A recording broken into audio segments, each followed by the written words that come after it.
Je suis née en Iran, presque 2 ans après la révolution de 1979 et 2 mois après le début de la guerre entre l'Iran et l'Irak.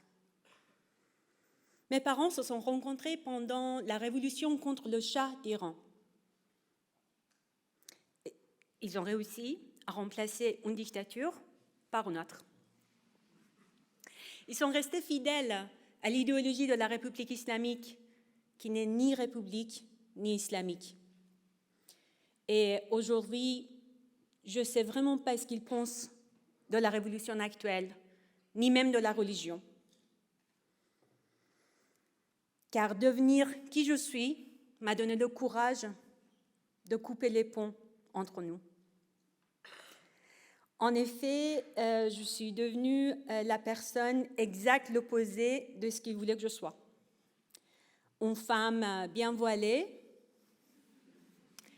mariée avec un homme de pouvoir et riche, mère bien sûr, docteur en quelque chose, avec un boulot assez prestigieux qui fait rêver les autres. Bon, voilà l'image de la femme parfaite dans les séries télévisées iraniennes. Je me suis mariée 2 fois et j'ai divorcé 2 fois. La première fois avec un homme, la deuxième fois avec une femme. Je suis bisexuelle, non-binaire, queer. Et ça, mes parents, ils ne veulent même pas savoir si ça se mange et où ça se met. J'ai eu 3 grossesses. Une fausse couche sous les coups de mon ex-mari, et puis 2 avortements. Le premier, clandestinement en Iran. Donc pas d'enfants en programme. Et ma vie luxueuse, c'est d'habiter dans un village perdu dans la Creuse, oui, et de partager mon temps entre le jardinage et le militantisme éco-queer féministe. Et pour mes parents, c'est la honte. Parce que je parle que de la sexualité en public, et ça avec les tatouages et des piercings bien visibles. Voilà. Il y avait donc pas mal de désaccords entre nous, mais je crois que l'étincelle de ma révolution personnelle a éclaté quand, pour la première fois, j'ai entendu le mot féministe. Bon, je ne comprenais pas ce que c'était, donc je fais un peu de recherche et j'ai compris qu'on voulait m'insulter. Après un peu de plus de recherche, j'ai dit « Ah oui, ah oui, ah oui !» C'était il y a une vingtaine d'années. Avec ce mot, j'ai non seulement pris conscience de ma situation personnelle, mais j'ai aussi compris que je faisais partie d'un système mondial, le patriarcat, qui se ne limite pas aux frontières d'Iran. C'était le point de départ de mon militantisme féministe universaliste. Même s'il est encore difficile pour certains aujourd'hui d'admettre qu'on est féministe, j'aime bien nous imaginer toutes et tous comme un clan autour d'un feu central.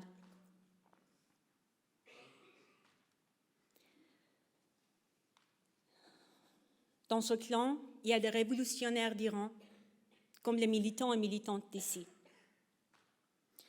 J'entretiens ce feu en moi. Il chauffe le corps, mais ne brûle pas, je vous rassure. Comment le nourrir? C'est hyper simple. Il suffit juste d'ouvrir les yeux ou les oreilles. Vous trouverez facilement de quoi vous chauffer.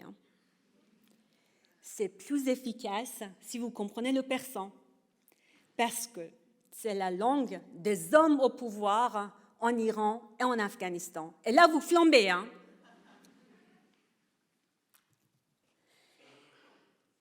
Mais la réalité de ce combat pour la liberté est tragique. Je pense que nous sommes un tout.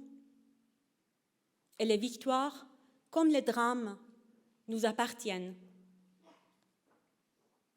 Je repense à Homa Darabi, une femme de 54 ans, qui s'est immolée pas très loin de ma maison d'enfance, dans un quartier chic de Téhéran, pour protester contre les islamistes, et notamment le voile obligatoire.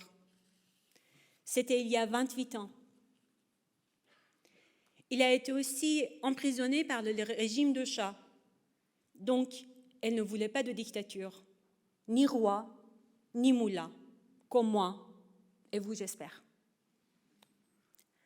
Elle a donné sa vie pour la liberté. Femme, vie, liberté. Je repense à Hasti Norui, 7 ans, tué par la police une semaine avant son premier jour d'école dans les rues de Zahedan, une ville d'extrême pauvreté dans une des régions accablées par le régime. C'était il y a presque 5 mois. Femme, vie, liberté.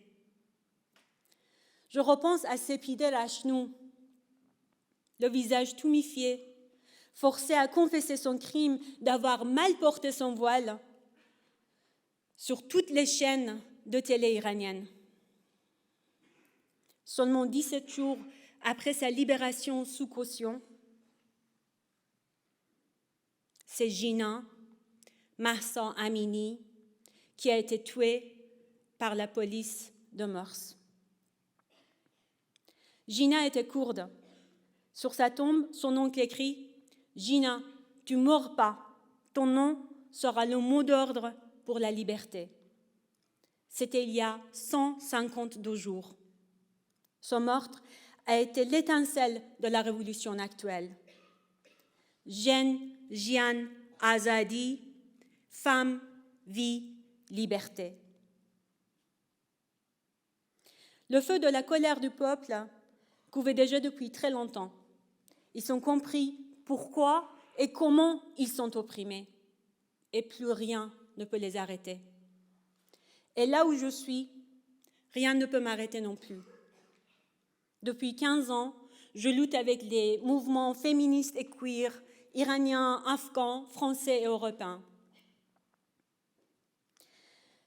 Et puis, il y a 8 ans, j'ai fondé Spectrum. C'est une association queer féministe qui milite pour l'égalité et liberté de toute personne sur le spectre de la sexualité et du genre.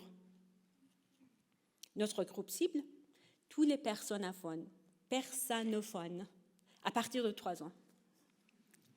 C'est notre façon de lutter contre contre la propagande sexiste de l'école religieuse politique et la religion politique, et politique religieuse. Face à l'ampleur de la tâche, je dois avouer que parfois je me sens seule et impuissante. Et puis je me rappelle de ce camp que nous sommes, de ce clan autour de ce feu central. Et cette détermination pour changer le monde. Nous continuons, marche après marche, main dans la main, ensemble, bras dessous, et nous célébrons chaque pas, parce que chaque pas est une victoire. Zan, zendegi, azadi, femme, vie, liberté. Femme, vie, liberté. Femme, vie, liberté. Femme, vie, liberté. À vous. Femme, vie, liberté. Merci.